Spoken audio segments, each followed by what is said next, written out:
Good evening friends, আমি প্রীতম।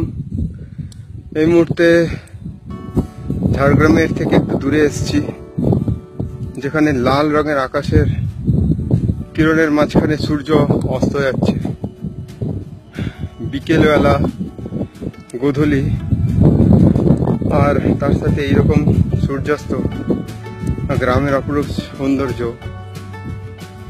এগুলো আমার এই 8 মেগাপিক্সেল ক্যামেরাতে আর কি ভালো উঠছে জানি না, তবে এটা আমি ক্যামেরা বন্দি করতে চাই, তাই করছি। তবে চোখের থেকে ভালো ক্যামেরা তো আর হয় না বন্ধু। যেটা চোখ দেখতে পাচ্ছে সেটা জানি না তোমরা দেখতে পাচ্ছ। অসাধারণ একটা ফুটেজ, দুর্দান্ত ভিউ এবং সূর্যাস্ত। ঝাড়গ্রাম থেকে একটু দূরে, 8-10 কিলোমিটার হবে, জানি না কোন জায়গা। সূর্যটা ডুবে গেল, দেখা যাবে। প্রচন্ড ভালো ভিউ,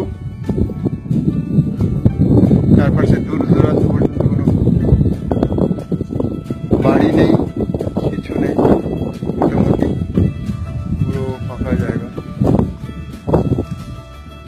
এটা গোধূলি বেলা, আর এই গোধূলি বেলার কিছু ছোট টুকরো আমি আমার মোবাইল ক্যামেরাতে ক্যাপচার করলাম। এটা কত যে সুন্দর লাগছে, মাঝে মধ্যে বিদ্যুৎ চমকাচ্ছে, আমি তার ফুটেজও নিতে পারছি না, আমি শুধু সূর্যাস্তটা নিচ্ছি।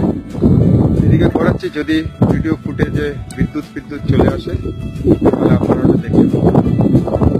দুর্ভাগ্য, কিন্তু রামধনু উঠেছে। আরো মজার বিষয় আপনারা দেখে নিন, এখানে রামধনু উঠেছে খুব হালকা করে, লাইটলি।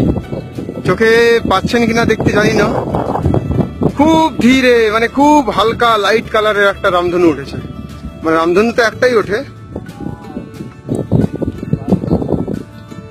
এই রামধনুটাও আমি ক্যাপচার করার চেষ্টা করছি ফ্রেন্ড, রামধনুটাও ক্যাপচার করার চেষ্টা করছি।